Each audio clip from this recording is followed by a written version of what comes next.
ખેડૂત ભાઈઓ, જીરાનું બજાર આ અઠવાડિયામાં એટલે કે સોમવાર, મંગળવાર, બુધવાર અને ગઈકાલે ગુરુવાર સુધીમાં કેવા ફેરફારો, કેટલા ફેરફારો અને ફેરફારોની સાથે જોડાયેલા કયા કયા કારણો અને જે ફેરફારો આવ્યા છે એ ફેરફારો લાંબા ગાળા માટે છે, ટૂંકા ગાળા માટે છે, કે આ ફેરફારોની અસર જે થવાની છે એ અસર કેવા રૂપમાં, કેટલા સમય માટે રહેશે, આને આપણે સમજવાનો પ્રયાસ કરવો ખૂબ જરૂરી બની જાય છે મિત્રો. એટલા માટે કે છેલ્લા 4 દિવસ દરમિયાન બજારમાં શરૂઆતના 2 દિવસો સોમવાર અને મંગળવાર આગળના દિવસો પ્રમાણે જ ભાવમાં વૃદ્ધિ એટલે કે બજાર સુધારા તરફ હતું.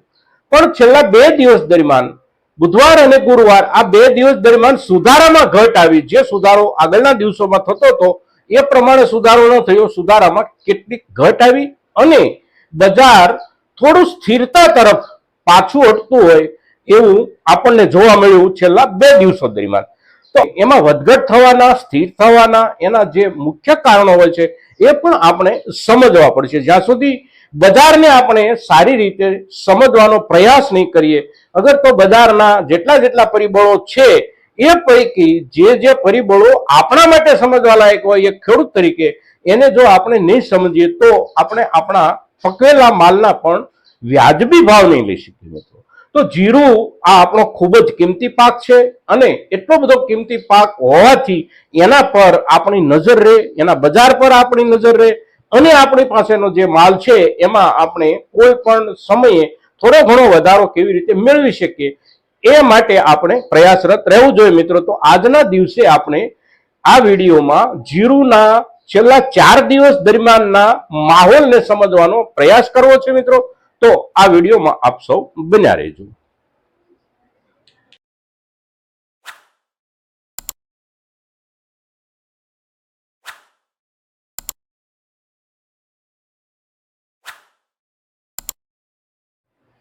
નમસ્કાર ખેડૂત મિત્રો, જય કિસાન, જય ભારત.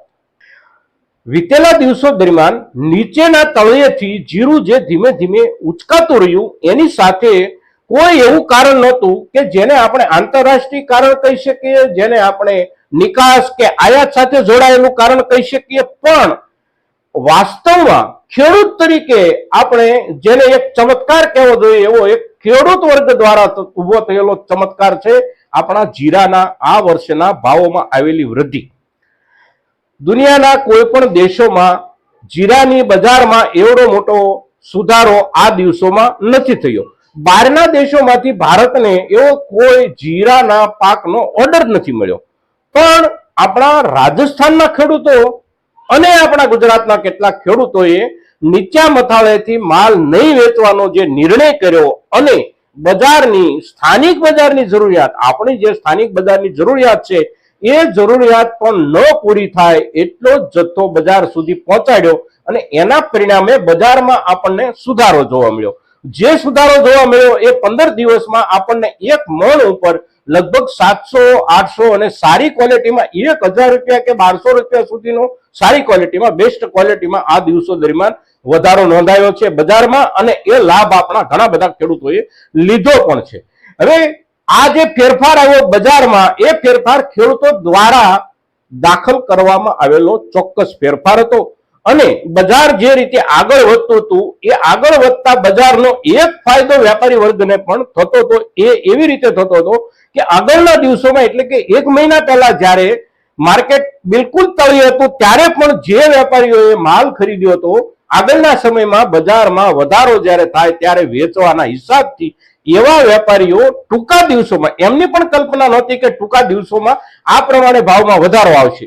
એટલે એમણે જે ખરીદી કરી હતી અને સંગ્રહનું એમનું જે આયોજન હતું એ લાંબા ગાળા માટેનું હતું. પણ નજીકના દિવસોમાં સુધારો દેખાયો એટલે ખેડૂતોની સાથે સાથે વેપારીઓએ પણ એવું વિચાર્યું કે આપણે જે માલ 4000 કે 4100 રૂપિયામાં ખેડૂત પાસેથી ખરીદ્યો છે એ અત્યારે 4700 કે 4800 રૂપિયા સુધીના લેવલે પહોંચ્યો છે અને 5200 એ સારામાં સારો માલ જે ખરીદ્યો હતો એ 6000 ઉપર પહોંચી ગયો છે. અને તેથી વેપારીઓ સાથે આ છેલ્લા અઠવાડિયા દરમિયાન એટલે કે આ અઠવાડિયા દરમિયાન માલનો વહીવટ કરવાની શરૂઆત કરી દીધી છે. હવે બજારની અંદર જે માલ આવે છે એ ખેડૂતોનો માલ આવે છે અને વેપારીથી વેપારી માલનો જે વહીવટ થાય છે એ માલ યાર્ડમાં નથી આવતો. યાર્ડમાં જે કોઈ વેપારીઓએ સંગ્રહ કર્યો છે એ માલ સીધો એક વેપારીથી બીજા વેપારીના હાથ સુધી જતો હોય છે અને વેપારીઓ નફા વસૂલીના ધોરણે પોતાનો ખરીદેલો માલ જ્યારે બજારમાં બાકીના વેપારીઓને વેચે છે ત્યારે એની અસર સ્વાભાવિક રીતે બજાર પર પડતી હોય છે. એટલે અત્યારે સ્થિરતા જે દેખાઈ રહી છે આપણને ભાવોમાં વૃદ્ધિ, જે વિશેષ વૃદ્ધિ અટકી ગઈ છે એનું કારણ છે વેપારીઓ દ્વારા બાકીના વેપારીઓને માલ પૂરો પાડવો. હવે આ પરિસ્થિતિ છે એ કેટલા દિવસો રહેશે તો એને માટેના ખાસ કોઈ અંદાજો આપણે સંપૂર્ણપણે સ્પષ્ટતાથી ન આપી શકીએ, કારણ કે વેપારીઓએ કેટલો માલ સંગ્રહ્યો હતો નજીકના દિવસોમાં, જ્યારે બજાર નીચે હતું ત્યારે વેપારીઓએ કેટલો માલ સંગ્રહ્યો હતો એના કોઈ આંકડાઓ હોતા નથી. પણ વેપારીઓ કેટલોક સમય માલ બજારમાં નાખશે કે બજારમાં ઠાલવશે એના આધારે આ સ્થિરતા, વૃદ્ધિ, આ બંને વાતાવરણ આપણને જોવા મળશે. પણ સ્વાભાવિક રીતે આપણે એવું માનીએ છીએ એટલા માટે કે એ દિવસોમાં પણ, એટલે કે જ્યારે માલ નીચા ભાવથી વેચાતો હતો ત્યારે પણ એટલો બધો માલ વેપારીઓએ પણ નથી ખરીદ્યો કે બજારને આવતા દિવસોમાં એ પાછળ નાખી દે, અથવા તો જેને આપણે એવું કહીએ છીએ કે નીચલા મતાળે પહોંચાડી દે એટલો માલ વેપારીઓ પાસે પણ નથી.